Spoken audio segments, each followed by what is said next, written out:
Un double voyage aujourd'hui dans le temps et dans l'espace autour de votre grande table. Bonjour à tous. La nature, l'amitié, les langues, la guerre dans Scrabble, livre récit publié au Mercure de France dans la collection Traits et Portraits. L'auteur déjà de Fukushima, récit d'un désastre ou encore de Mémoires d'outre-mer, fait remonter les souvenirs de son enfance au Tchad. L'écrivain Michael Ferrier est notre premier invité. Puis, à partir de 12h55, rendez-vous pour un deuxième voyage au pays cette fois de l'intelligence artificielle.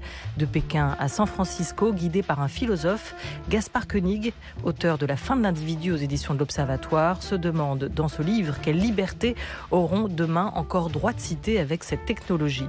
Bienvenue à tous. La grande table est à écouter tout de suite sur France Culture ou plus tard, si vous le souhaitez, sur franceculture.fr.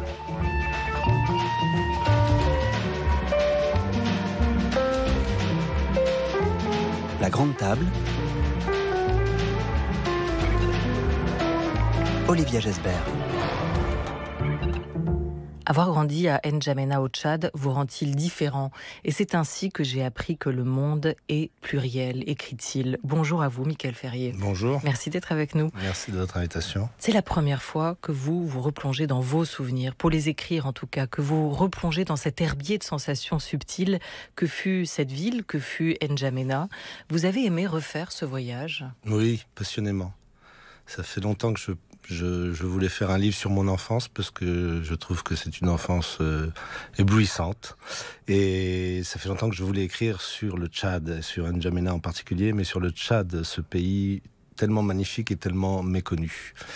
On présente souvent le Tchad comme un pays sec, un pays aride, et c'est normal parce qu'il y a une grande partie du Tchad qui effectivement est désertique. On le présente comme un pays de rage, parce que c'est un pays en guerre depuis très longtemps.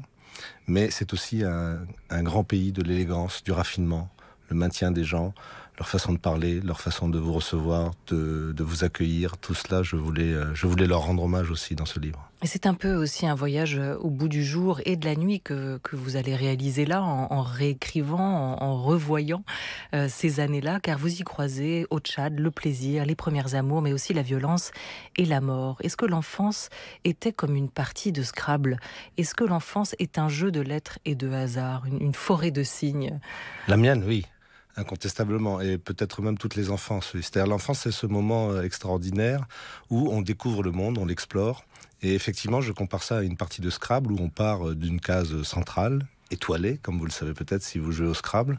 Et à partir de cette étoile centrale, on va dans toutes les directions, on bifurque, on ajoute des préfixes, des suffixes. Et tout le livre est construit un peu de cette manière, c'est-à-dire par promenades successives, bifurcations, aléas. Et j'ai aimé beaucoup retranscrire un peu. Le Scrabble dans ce livre n'est pas une métaphore, c'est plutôt un mécanisme. Voilà, j'ai construit le livre comme une partie de Scrabble qui se développe et qui va envahir bientôt tout le plateau, jusqu'à la catastrophe finale. C'est un territoire avec son centre et ses extensions, où l'on s'aventure case par case, lettre après lettre, un peu plus loin. C'est en tout cas comme ça que vous racontez, vous, ce parcours initiatique presque, qui part du petit cocon de la maison, de la case aussi, en face du gardien, puis la rue, puis les quartiers alentours, ces frontières successives, symboliques ou réelles que vous passez, jusqu'à la guerre qui sera la troisième partie du livre, autant de frontières à enjamber, et qui raconte aussi à travers cet agencement, donc par la construction de ce récit, ce que vous avez pu vivre. Vous étiez un bon joueur, vous, au Scrabble? Pas mal, ouais. Pas mal, ouais. Ouais, mais vous avez raison, c'est la construction comme ça en spirale en fait, où on part de la terrasse, ensuite on va dans la cour, on voit la case, on entre dans la case, ensuite on sort dans la rue, ensuite on va encore un peu plus loin, on va vers le fleuve.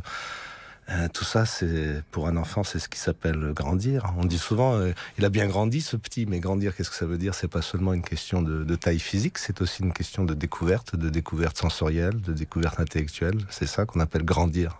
Vous dites pas mal, parce que peut-être vous aviez justement cette audace sur un plateau de Scrabble, comme dans la vie, celle d'oser aller un peu plus loin chaque jour, d'aller voir ce qui se passe ailleurs sans peur de se tromper. Sans peur, je dirais pas ça, parce qu'il y a toujours un peu d'intimidation à franchir les différentes étapes d'une enfance. Mais oui, mais il faut y aller quand même, ouais. Écrire pourquoi? Écrire ou décrire pourquoi? Pour que survive quelque chose, vous diriez, Michael Ferrier? Pour retrouver un état d'enfance que nous avons fâcheusement tendance à oublier lorsque nous devenons des adultes responsables. C'est-à-dire que j'ai voulu montrer dans le livre, ou décrire dans le livre, cet état de l'enfance qui est un état d'ouverture incroyable, de disponibilité au monde, et qui passe par les 5 sens, le déploiement dans tous les sens et de tous les sens d'une enfance. Et évidemment, l'état adulte, après, je dirais qu'on passe notre temps finalement à rétrécir cet extraordinaire herbier de sensations que nous avons pendant l'enfance et qui nous aide à découvrir le monde. On se sert rarement de tous ces sens plus tard dans la vie adulte, sauf peut-être dans certaines circonstances très spéciale, l'expérience amoureuse, où là il y a un retour de tous les sens, un retour vertigineux de tous les sens, effectivement, quand on aime quelqu'un, ou on l'aime de toutes les pores de sa peau, comme on dit. Et puis peut-être aussi un état d'enfance qui revient souvent dans l'âge adulte, c'est le geste artistique, je crois. Quand on compose une musique, quand on écrit un livre, même si on le fait bien, c'est ce qu'on pourrait appeler l'enfance de l'art. Mais voilà, mais à part ces expériences, il y en a d'autres, hein, bien sûr. Une promenade peut être l'occasion de retomber en enfance. À part ça, il y a quand même un rétrécissement. Regardez les 5 sens que nous utilisons avec une telle intensité dans notre vie d'enfant, pour découvrir le monde, pour le goûter, pour le manger, pour le humer. Ces 5 sens-là, finalement, à l'âge adulte, on les utilise, bien sûr, mais on utilise surtout la vue, surtout aujourd'hui où on est quand même dans une civilisation de l'image planétaire. Donc voilà, il fallait retrouver... j'ai essayé de retrouver cet état d'enfance infini. L'enfance qui s'ouvre comme une mangue, écrivez-vous dans un prélude, prologue. Le film repasse de ces matins ensoleillés, de cette terre luisante au réveil, de la blancheur des murs et des pieds de piment rouge et jaune, de ce fleuve charri, mitoyen, des rires, des silences, des visages. C'est une éducation sentimentale, ou plutôt des sensations que vous décrivez là, et vous l'évoquez, Michael Ferrier. Si je vous demande une image ? Une image ? Le Chari, le fleuve Chari. Un parfum ? Un parfum, le parfum de la mangue. Une musique ? Une musique, évidemment, le tam-tam. Et une couleur ? Une couleur, le vert, ou plutôt toute la palette, toute la variété des verts qui existent à N'Djamena. Et puis le rouge, l'ocre, parce que c'est un grand pays de poussière. Vous savez que c'est le pays le plus poussiéreux du monde. C'est là où il y a le plus de poussière. Alors quand on dit la poussière, on a tendance à penser à quelque chose de gris, vous savez, celle qui se dépose dans nos appartements parisiens ou français. Et en fait, non, la poussière, c'est infiniment varié. Il y a des tas de couleurs différentes, des tas de jeux de lumière. Quand le vent et la poussière s'en mêlent, je peux vous dire que ça fait un sacré ramdam. Ouais. Pays actuellement qui redoute la sécheresse et l'exode qu'elle pourrait entraîner d'ailleurs aujourd'hui. Écrire pour survivre, écrire pour se souvenir aussi. On est toujours puceau de l'horreur, comme on l'est de la volupté, dit un écrivain que vous citez souvent et que vous chérissez, Céline. Mais comment l'écrire avec style ? On écoute l'auteur. Il est difficile de changer le style, c'est même impossible. Les peintres, paraît-il, changent de style. Mais enfin, oui, les écrivains aussi. Moi, je ne crois pas que ça me soit arrivé. L'affaire du style, si j'ose dire, m'intéresse plus spécialement parce que je suis un styliste. J'ai cette faiblesse et je crois que c'est une faiblesse peu répandue. Mais il faut dire que c'est ce qui est le plus difficile, le style, n'est-ce pas ? C'est envoyer des messages ou des pensées profondes. Je n'ai qu'à ouvrir un ouvrage spécialisé, j'en ai plein, n'est-ce pas ? Donc je suis un coloriste, n'est-ce pas, de certains faits. Céline, en 1957, quelques années avant sa mort, Michael Ferrier, votre pratique du Scrabble, vous, le fait de voir les lettres derrière chaque mot, est-ce que ça a aussi influencé votre style ?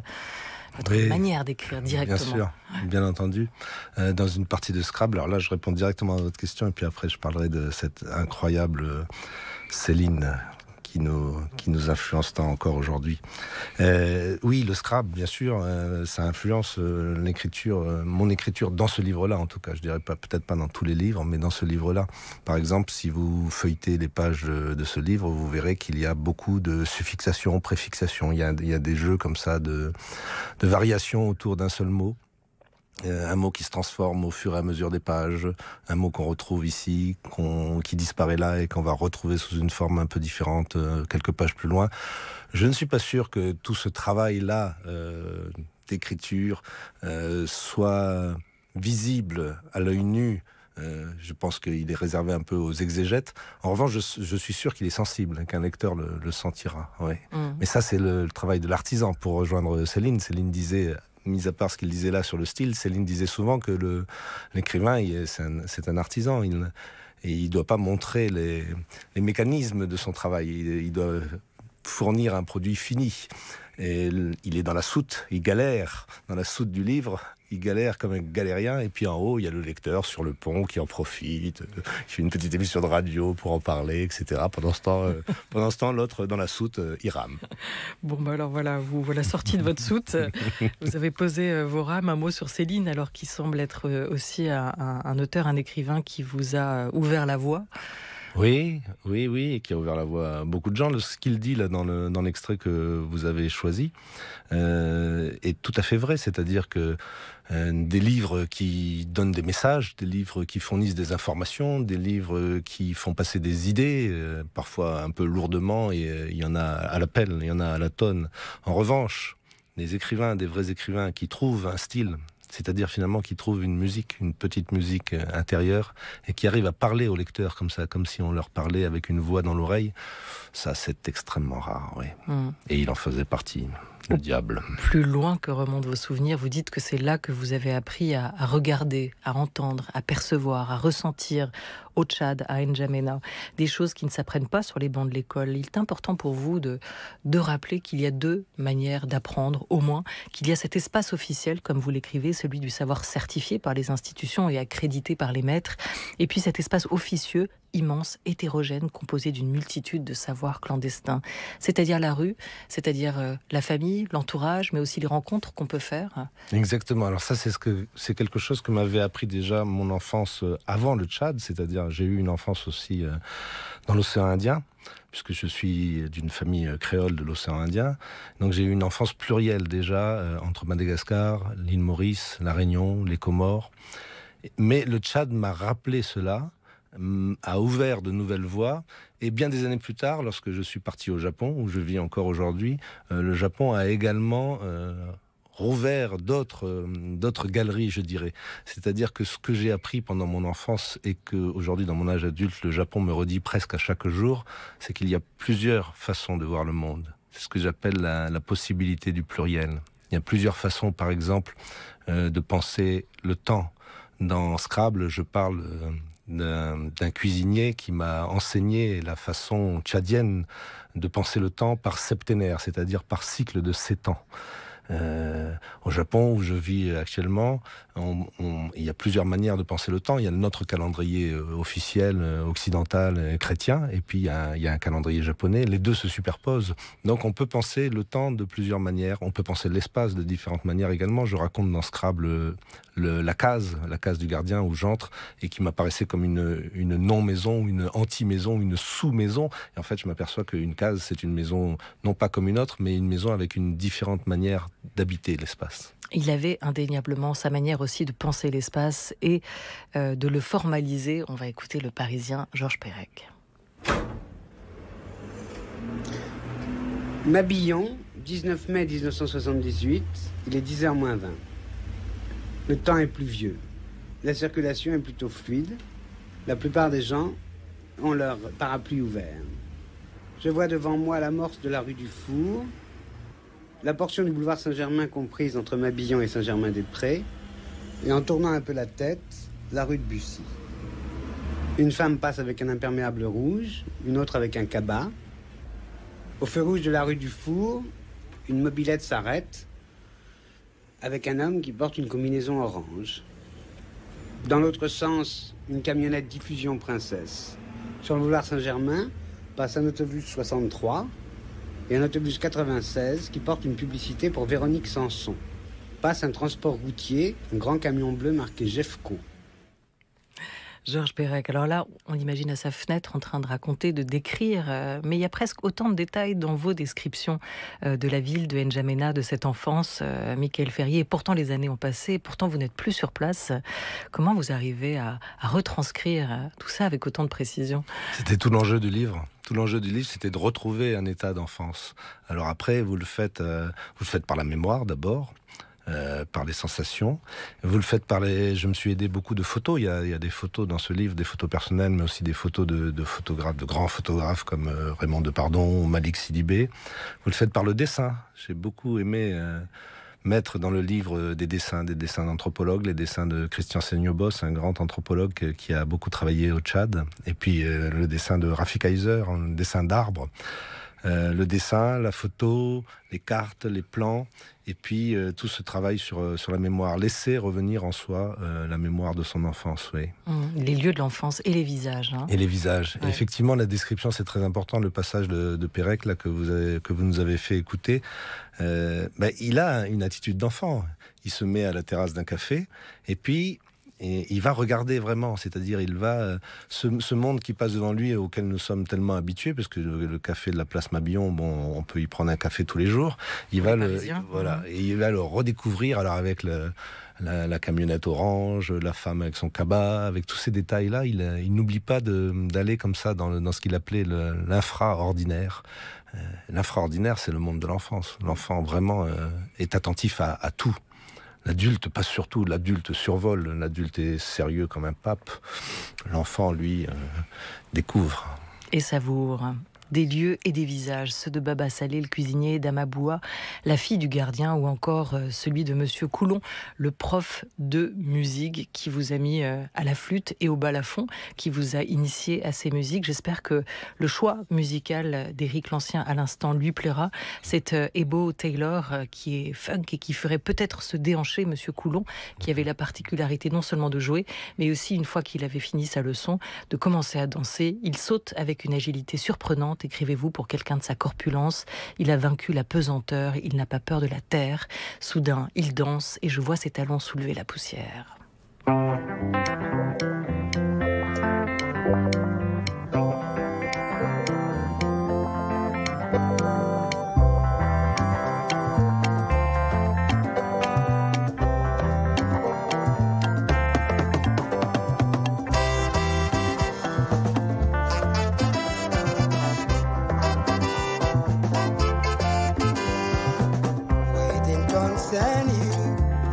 Your business, now your balaba, before they find business too. Waiting concern you, now this your business, now your balaba, they find business too. Anything I go do, you do talk. Anything I go wear, you go talk. Anything I go jump, you go talk. Any woman I go follow, you go talk. Waiting concern you, now this your business, now your palava, if they find business too.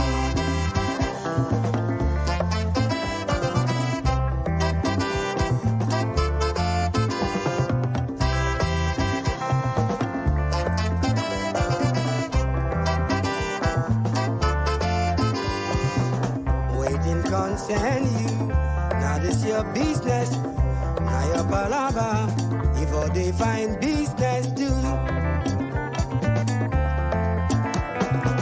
Waiting concern you, now this your business, now your palava, if they find business too.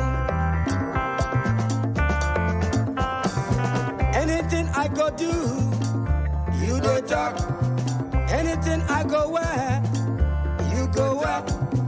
Anything I go chop, you go talk. Any woman I go follow, you go talk. Waiting concern you, now this your business, now your palava, before they find business too.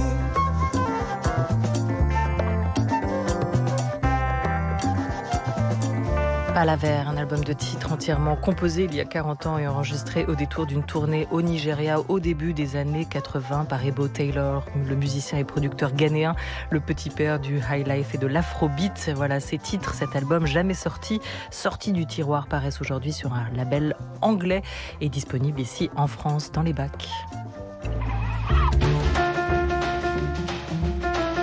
France Culture, la grande table, Olivia Gesbert. C'est une enfance en couleur que vous racontez dans ce livre Scrabble, Michael Ferrier, qui paraît chez Mercure de France. En couleur, mais il y a aussi dedans des couleurs sombres, du noir.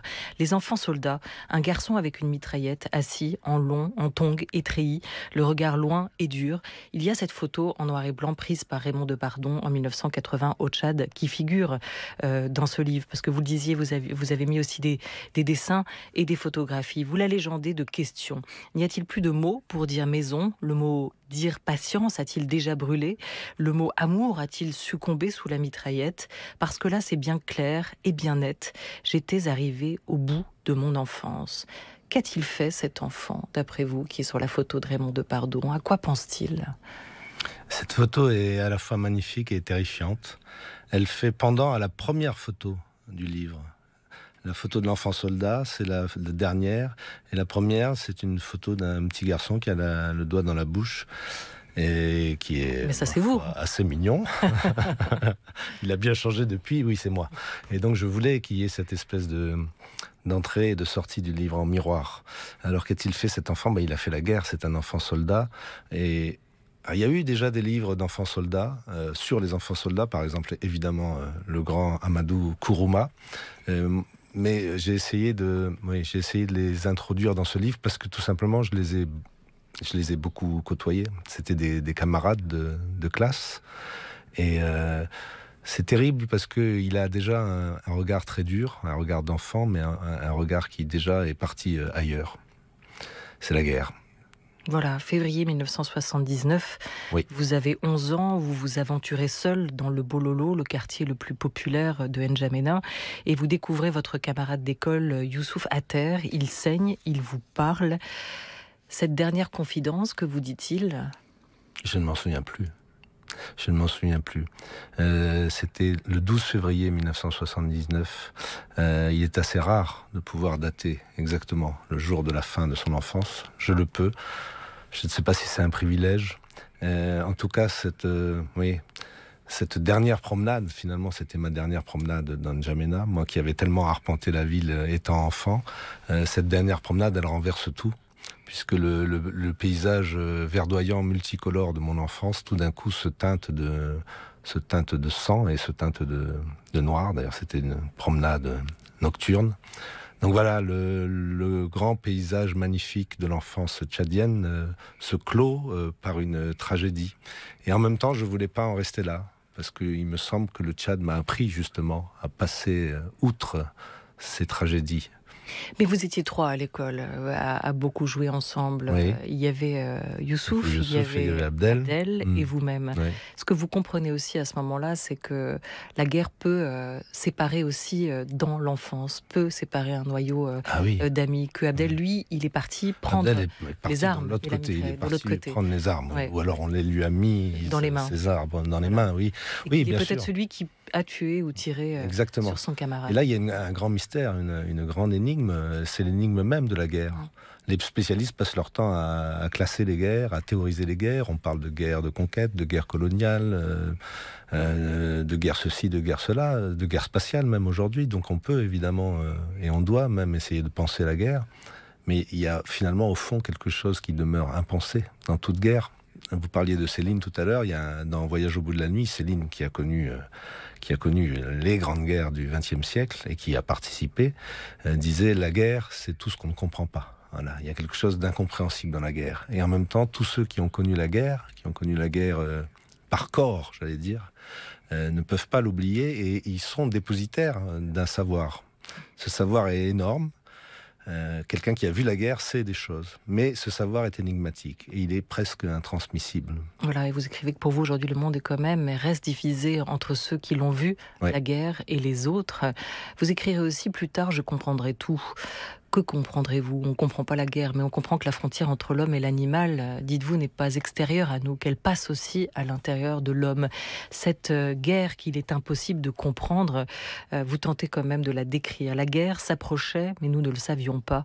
Elle chemine toujours ainsi, à petits pas. C'est une louve qui a perdu ses petits et qui est prête à tout pour dévorer. La démarche de la louve est caractéristique, souple, déliée, élastique. Une succession de foulées en appui sur l'extrémité de ses pieds, assez rapide, mais surtout endurante. Ses proies peuvent bien la semer quelque temps. Elle finira par les rattraper. Ainsi va la guerre qui s'avance à petits trot, mais finit toujours par vous dévorer. Elle vous a dévoré à sa manière, la guerre, la violence, au Tchad, jusqu'au Japon, où vous avez été témoin de Fukushima. Vous l'avez déjà raconté dans un livre. Sans aucun doute. Elle m'a dévoré, ça c'est sûr et certain. Elle m'a marqué à vie. Elle m'a donné aussi des armes. Vous parlez de Fukushima. Effectivement, lorsque Fukushima est arrivé au Japon, j'étais à Tokyo. Et alors là, j'ai eu un peu le réflexe inverse de celui de l'enfant du livre, de celui de l'enfant de Scrabble. C'est-à-dire l'enfant de Scrabble, il va voir la guerre. Il veut y aller, il veut voir ce qui se passe. Il va dans le bololo, comme vous le disiez tout de suite. À Fukushima, le 11 mars 2011, j'ai d'abord eu un mouvement de recul. Et je suis parti, comme beaucoup de gens, à Kyoto. Et puis, au bout de quelques jours, je me suis dit, mais c'est pas possible, il se passe quelque chose. Et c'était une forme de guerre, et c'est toujours une forme de guerre. Fukushima n'est pas terminé. Ça continue, et ça va continuer encore pendant des années. Et là, j'ai retrouvé, je pense, quelque chose qui me venait de l'enfance. C'est-à-dire, au lieu de se planquer à Kyoto, qui est une ville extraordinaire, une très belle ville, la ville aux 1000 temples, capitale impériale, fantastique, très belle, très calme, même dans cette rage de Fukushima. Mais au lieu de rester planqué à Kyoto ou de rentrer en France, j'ai eu finalement ce retour de Toumaï, c'est-à-dire j'ai eu le même réflexe un peu retardé, mais quand même c'était le même mouvement de remonter dans le nord-est du Japon pour aller sur place et pour aller voir ce qui se passe. Oui. Votre mère était un tout petit peu présente dans le livre, votre père un peu aussi, mais les adultes sont quand même ceux qui sont le moins présents dans ce récit. Juste pour comprendre, et il nous reste quelques secondes, vous, votre famille, dans cette guerre, avec un père militaire français, vous étiez où? Au centre? Ah oui, on était au centre, on était au cœur de la ville, on était entre l'hôpital et la morgue. C'est-à-dire qu'on était vraiment au cœur des combats. Les deux endroits stratégiques dans tout conflit, c'est évidemment l'hôpital et la morgue, là où on soigne et là où on stocke les morts. Après, vous allez repartir, vous rentrez en France? Oui, après on repart, on rentre en Alsace, où il y avait de la famille, après Saint-Malo, et ensuite la vie repart, la vie continue.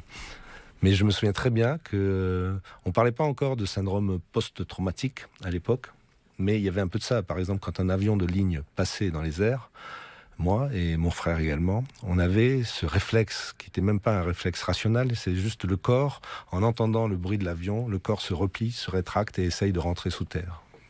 Voilà, parce que toutes vos sensations aussi avaient été aiguisées, comme vous l'avez raconté. Exactement. Oui. L'ouïe, la vue, le toucher. Oui. Merci beaucoup à vous, Michael Ferrier. Scrabble vient de paraître au Mercure de France. Merci. Merci.